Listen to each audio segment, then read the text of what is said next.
Everyone teaches you how to date younger women. Nobody prepares you for the ones who've already figured life out and discovered it wasn't what they expected. Pick up any dating book. Scroll through any advice channel. Listen to any podcast about attraction. They're all obsessed with the same demographic. Women in their 20s. Women in their early 30s. Women at peak fertility when competition runs hottest and stakes feel highest. But there's an entire population nobody discusses seriously. Women past 40. And if you approach them the way you'd approach a 28-year-old, you're going to fail. Badly. Repeatedly. Without ever understanding why. Here's what makes this different. A woman at 45 isn't wondering who she is anymore. She's lived inside that answer for decades. She's tested it. She's been disappointed by it. She's made peace with parts and gone to war with others. She's not building castles in the sky about some imaginary future. She's standing in the rubble of futures that already collapsed. That changes everything about what she wants, what she responds to, what she's actually chasing when she swipes right or says yes to coffee. Most men miss this completely. They show up performing the same attraction scripts that work on younger women. Confidence, ambition, potential, future promises. All the currency that spends well at 25. At 45, that currency doesn't buy what it used to. She's heard promises before. She's believed in potential before. She's watched confident men crumble when life got hard. She's not impressed by your highlight reel anymore. She's scanning for something else entirely. And unless you understand what that something else is, you'll keep wondering why connections that start hot go cold fast. Why women who seemed interested suddenly pull back. Why you can't seem to build anything that lasts. The answers aren't complicated once you see them. But almost nobody's willing to discuss them honestly. Because honest discussion means acknowledging uncomfortable patterns. It means recognizing that attraction after 40 operates on different fuel. It means admitting that what women say they want and what actually drives their choices aren't always the same thing. This isn't criticism. This is observation. Every human being carries unmet needs. Every human being makes choices based on psychological drives they don't fully understand. That's not unique to women. That's not unique to any age group. That's just how people work. But by 40, those needs have accumulated weight. Those drives have carved deep grooves. The patterns that might have been flexible at 25 have become fixed architecture by 45. When you understand the architecture, you understand the behavior. When you understand the behavior, you can make real choices about how to respond. That's what this is about. Not judgment. Not manipulation. Clear-eyed understanding of what's actually happening beneath the surface. So you can stop guessing. Stop failing in the same ways. And start connecting with women who've lived long enough to know exactly what they need from you. At 25, she chased butterflies. At 45, she's hunting something far more primal, and most men never figure out what it is. Think about what drives a woman in her 20s toward a man. Spark. Chemistry. That electric feeling when eyes meet across a room. The thrill of possibility. The rush of someone new who might become someone permanent. She's evaluating based on future potential. Where's he going? What could he become? Does he fit the picture she's painting of her life? Will her friends approve? Will her family accept him? Does he give her that feeling she can't quite explain? Butterflies matter at 25. Butterflies drive decisions. Now fast forward 2 decades. Everything underneath has shifted. The same woman isn't scanning for butterflies anymore. She's scanning for something deeper. Something she might not even be able to name. Something that addresses what life has taken from her rather than what life might give her. This is the fundamental shift most men miss entirely. Young women date from possibility. Older women date from necessity. Not financial necessity. Not practical necessity. Psychological necessity.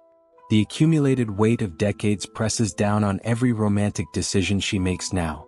Every disappointment she swallowed. Every promise that turned to dust. Every time she gave herself to something that gave nothing back. Those experiences don't disappear. They stack up. They create hunger. And that hunger starts driving behavior in ways that weren't present when she was young and the world still felt full of open doors. She's not thinking about excitement anymore. She's thinking about what's missing. She's not building towards some imagined future. She's trying to address what went wrong in the past.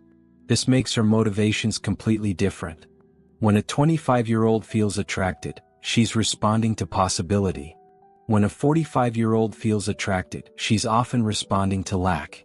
Something in him fills a gap she's been carrying around for years.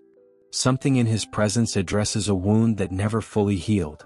Something about how he treats her answers a question she's been asking since her first heartbreak. The question isn't what does she find attractive? The question is what is she starving for? What has life denied her that she's still desperate to taste? What did previous men fail to provide that she's still unconsciously seeking? What empty space exists inside her that she's hoping someone might finally fill? Different women carry different hungers. Some starve for validation. Some starve for safety. Some starve for adventure. Some starve for control. Some starve for surrender. The specific hunger depends on her unique history, her particular wounds, the exact shape of what life took from her along the way. But the principle remains constant. By 40, hunger drives the bus. Not hope, not excitement, not possibility, hunger.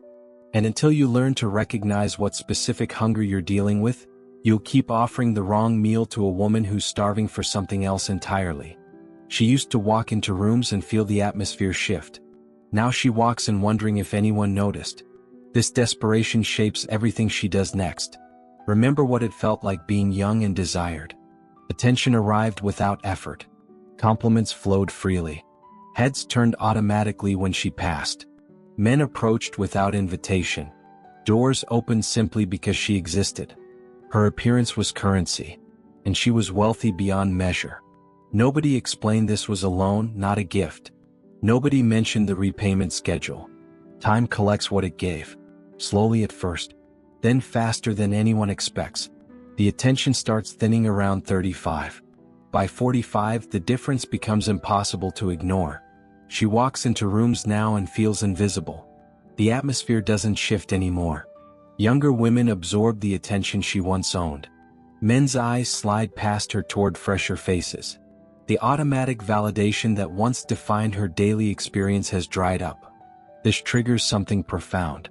When identity gets constructed on external validation, what happens when that validation disappears?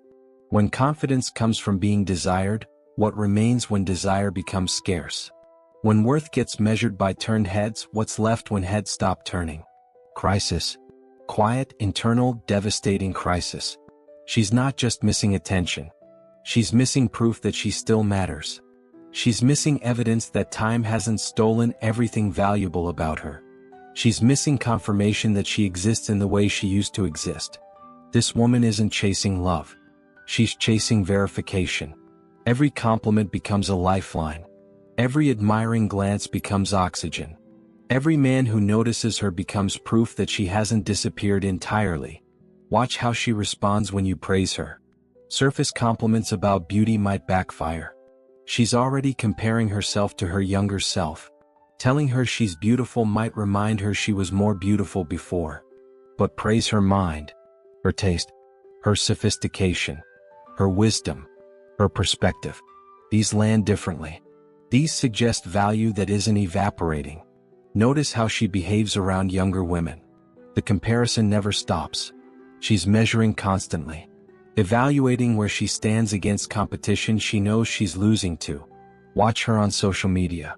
The posts designed to generate validation. The photos chosen carefully to capture her best angles. The hunger for comments and likes that provide tiny hits of the attention she used to receive automatically. She references her past frequently. Old photos appear often. Stories about her younger days surface regularly. Memories of when things were different get polished and displayed. This isn't innocent nostalgia. This is connection to a version of herself that felt more significant. This is refusal to release an identity that's slipping away.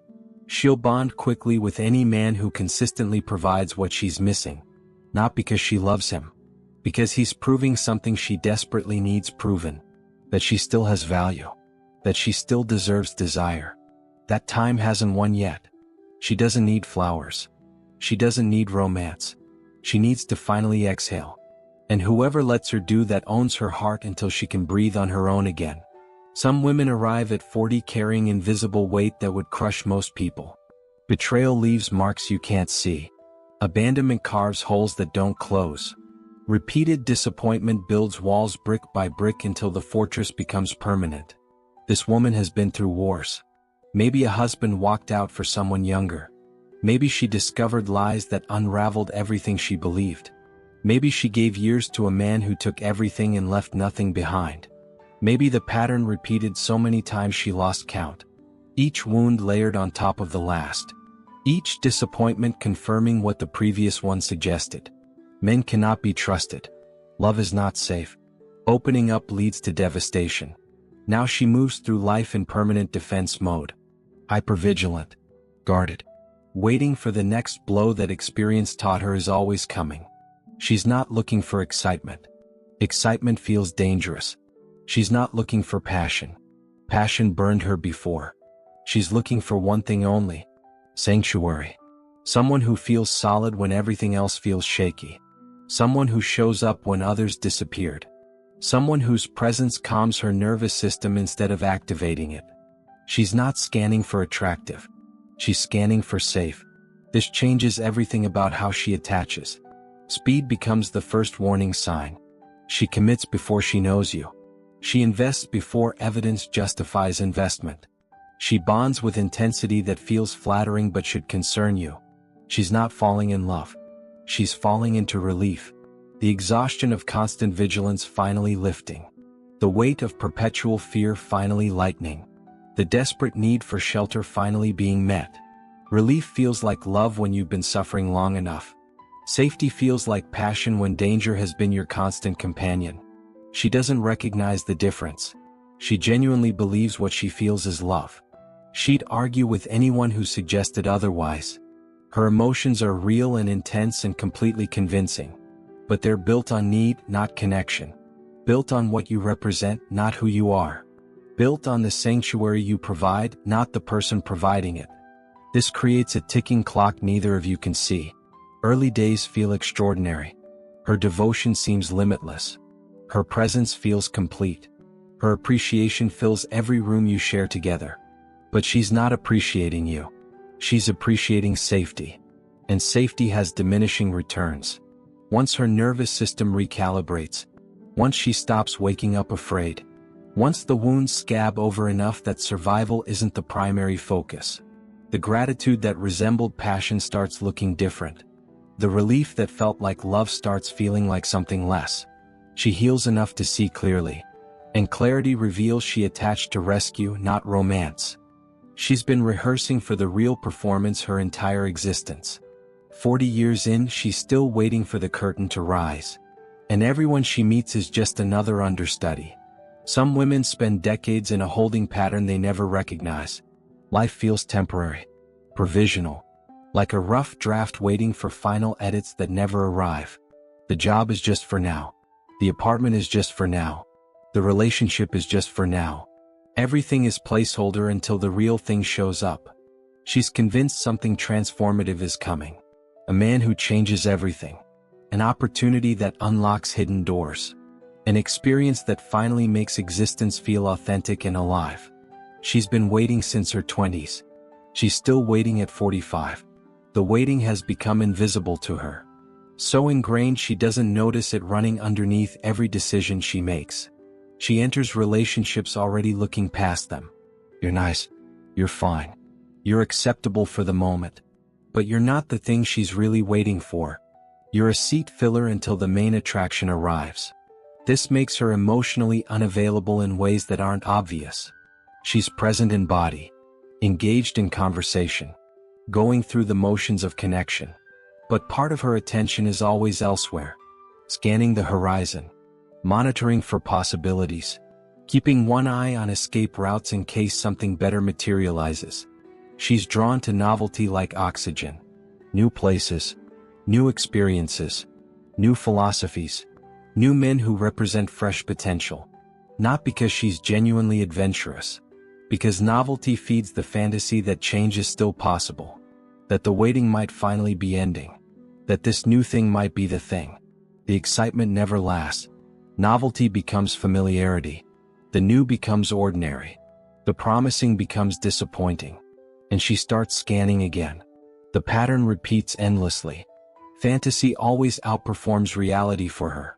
The imagined perfect relationship shines brighter than any actual relationship could. The man in her mind exceeds any man in her living room. So she keeps chasing imagination instead of embracing what's real. She treats genuine opportunities as temporary because temporary is all she knows how to do. Commitment terrifies her. Not because she fears intimacy. Because commitment means accepting that this is it. This is the thing. The waiting is over. And if the waiting ends, she has to face the possibility that what she waited for isn't coming. That this is her life. Not rehearsal. Performance. That admission feels like death to her. So she keeps waiting. Temptation follows her everywhere. Every new man represents possibility. Every message from someone different offers escape. Every stranger could be the one she's been waiting for. She's never fully present because presence means accepting present circumstances. You'll feel it eventually. The distance she maintains while seeming close. The commitment she withholds while going through motions. The invisible barrier that prevents genuine connection. She's loyal to a future that doesn't exist, which makes her disloyal to everything that does. Her father caught her. Then boyfriends caught her. Then a husband caught her. Now she's falling and she's never learned how to land. Some women reach 40 without ever standing on their own ground. Life was always structured around someone else handling things. Daddy paid the bills. Daddy made decisions. Daddy fixed problems when they appeared. Then boyfriend stepped in, picking up where fathers left off, providing direction, managing complications, keeping the machinery running. Then husbands took over completely. Someone else always handled finances. Someone else navigated logistics. Someone else made the hard calls that adult life demands. She moved from one set of hands to another without ever touching the ground. Now circumstances have changed. Divorce, death, abandonment, circumstances. The hands that held her aren't there anymore. And she's falling through open air with no idea how to stop. The world looks different from down here. Bills are confusing. Decisions are paralyzing. Problems that someone else always solved now sit on her desk demanding attention she doesn't know how to give. She's not just scared. She's fundamentally unequipped. The skills other people developed in their 20s never got developed. The muscles other people strengthened through use never got exercised. She's an adult in age only. Teenage in capability. What she wants is simple. Another set of hands. Another manager. Another handler. Another protector who will restore the structure she's always known. Someone to catch her again. But here's where things get complicated. She resents the very thing she needs. Male authority feels suffocating because it reminds her of dependency. Being handled feels demeaning even while she desperately needs handling. She craves rescue while simultaneously pushing away rescuers. This creates impossible contradictions. She's drawn to responsible men who could help her. Then she finds them boring, controlling, oppressive. She's drawn to exciting men who destabilize her further. These feel alive, liberating, real. The man who could save her feels like a cage. The man who destroys her feels like freedom. She oscillates between these poles without understanding why. Periods of responsible choices followed by impulsive disasters. Relationships with stable men she sabotages. Entanglements with chaos she can't resist. Drama attracts her magnetically. Intensity feels like authentic living. Conflict feels like passion. Chaos feels more real than calm. Because calm requires capability she doesn't possess. And capability requires growing up in ways she's avoided for decades. She confuses emotional intensity with love. The man who makes her feel turbulent must be the one. The man who keeps her guessing must matter. The man who disrupts everything must be significant. Meanwhile, the man who could actually help her build a functional life feels flat, predictable, unexciting. She wants freedom from responsibility while remaining protected from consequences. She wants independence without the burden of actual self-sufficiency. She wants to be a child with adult privileges. And she'll create chaos in every relationship until she grows up or finds someone willing to parent her indefinitely. She conquered boardrooms. She shattered ceilings. She built an empire. But somewhere along the way she forgot how to let anyone inside the walls. Success leaves marks just like failure does. Different marks. Less visible. But equally permanent. She spent decades climbing. Competing. Proving herself in environments designed to break her. Every promotion demanded something. Every victory required sacrifice. Every step upward meant armoring up against a world that doesn't reward softness. Decisiveness became her default. Assertiveness became her language. Control became her oxygen. These skills built her career. They also built her prison. The armor doesn't come off when she leaves the office. She manages relationships like projects. Evaluates men like candidates. Approaches intimacy like negotiations requiring strategy. Vulnerability feels like weakness. Weakness isn't something she's permitted herself for 20 years. The walls that protected her professionally now isolate her personally. She wants connection but doesn't know how to access it. She craves intimacy but can't stop controlling long enough to experience it. She desires partnership but keeps treating partners like subordinates. What she needs is complicated. Part of her wants a man strong enough to respect. Someone whose capability matches hers.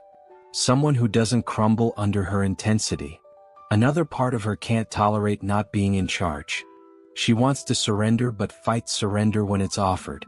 She craves being led but competes with anyone who tries leading. She's exhausted by her own dominance but terrified of releasing it. This creates constant oscillation. Strong men attract her. Then she battles them for control. Then the relationship becomes warfare. Then it ends. Weaker men feel safe. Then she loses respect. Then attraction dies. Then it ends. She cannot find balance because balance requires trust. Trust requires vulnerability. Vulnerability is exactly what got buried decades ago under all that armor. Watch how she carries tension. In her shoulders. Her jaw. Her controlled expressions. Her measured words. She's holding everything together constantly. The exhaustion is real even when invisible. Underneath the armor lives a woman desperate for release. Desperate to be met by someone strong enough to make safety possible. Desperate to experience what letting go might feel like. But she can't let go unless she trusts. And she can't trust unless someone proves trustworthy. And proving trustworthy requires passing tests she may not even realize she's administering. Every challenge is examination. Every conflict is assessment. Every difficulty is her measuring whether you're strong enough to handle what she's been handling alone. These tests exhaust both of you. But they're also invitations. Invitations to prove you can hold what she's been carrying. Invitations to demonstrate that releasing control won't mean losing everything. Invitations to show her that strength doesn't require solitude. The tragedy is simple. What she needs most is what she's least able to accept. Surrender remains locked behind walls she built so well she's lost the key herself. She's tried yoga, ayahuasca, and 12 different therapists. She's been to Bali, Peru, and 3 silent retreats. She's still running and she doesn't know what from. Motion becomes addiction when standing still feels unbearable. Her calendar tells the story. Workshops every weekend. Retreats every quarter. New certification programs starting monthly. Book clubs. Meditation groups. Breathwork circles. Sound healing sessions. Always something next. Always somewhere to be. Always another experience promising the breakthrough she's been chasing for decades. She calls it growth. It functions as escape. The movement never stops because stopping means facing what's underneath. Emptiness she can't name. Dissatisfaction she can't locate. A persistent feeling that something fundamental is missing no matter how much she accumulates. She believes the next thing will fix it. The next retreat will unlock the door. The next teacher will reveal the secret. The next practice will finally create wholeness. It never happens. But she keeps moving anyway. Because movement feels like progress. Because activity feels like purpose. Because exhaustion feels better than confronting the void. She collects philosophies like souvenirs. Last year she was Buddhist. This year she's exploring shamanism. Next year something else will capture her attention. Each belief system gets adopted completely. She speaks with absolute conviction about her current truth, argues passionately for perspectives she'll abandon within months, builds identity around frameworks that are already crumbling. This isn't open-mindedness. This is instability wearing spiritual clothing. Relationships suffer the same pattern. She connects with intensity. New men represent new possibilities, fresh starts, clean slates, potential transformation. The excitement burns hot initially.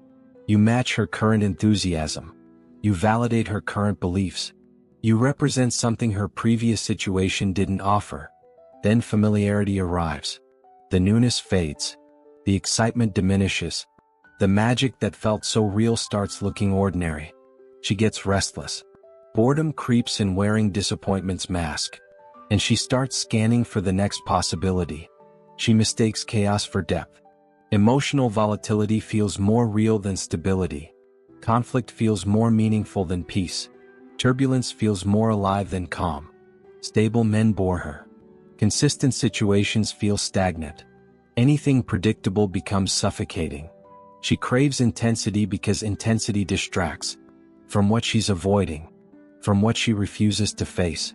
From the stillness she cannot tolerate. Long-term commitment becomes nearly impossible. Not because she's incapable of love. Because commitment means staying. Staying means stopping. Stopping means confronting whatever she's been outrunning all these years. She'll exhaust you eventually. The constant motion. The endless processing. The perpetual evolution that never actually arrives anywhere. You'll feel like you're chasing someone who doesn't want to be caught. Because being caught means being held. Being held means being still.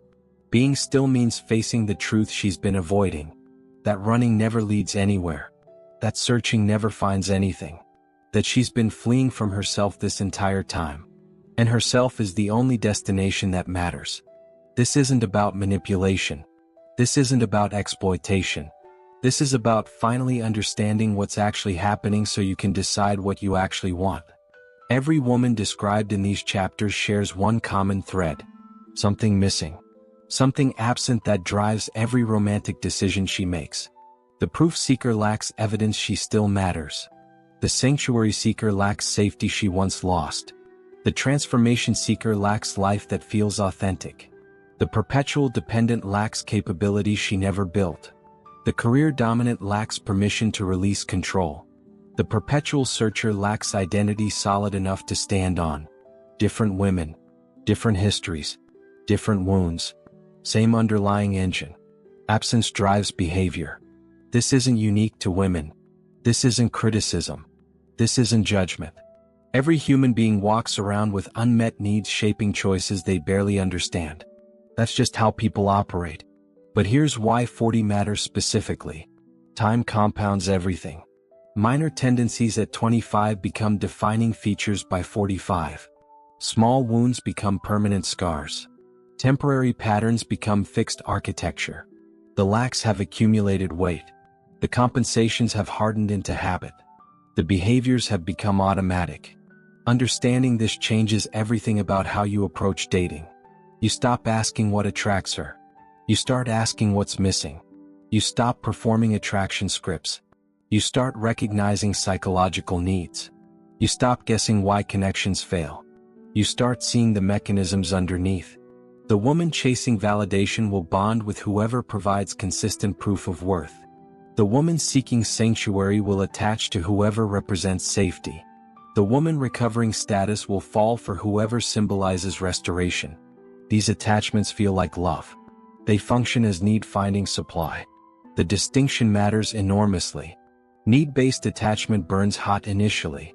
Gratitude resembles devotion. Relief resembles passion. Filling someone's void resembles deep connection. But need has expiration dates. When healing happens, sanctuary seeking diminishes. When validation stabilizes, proof seeking softens. When the void gets filled enough, the urgency driving attachment fades. What felt like love starts looking different. What felt like connection starts feeling like something less. This explains relationships that ignite explosively then extinguish mysteriously. The intensity was real. But it was need meeting supply. not soul meeting soul. Healthiest relationships build on want rather than need. Choosing someone because they enhance existence, not because they fill holes within it. Need creates desperation. Want creates appreciation. Desperation grips. Appreciation breathes. Some will call this perspective cynical. But understanding isn't cynicism. Understanding is the foundation of genuine connection. When you comprehend what drives someone, you can meet them authentically. When you recognize their needs, you can provide genuine value. When you see clearly, you can choose wisely. You can offer what someone lacks, generously, genuinely, with care. Or you can recognize when their needs exceed what you're able to give.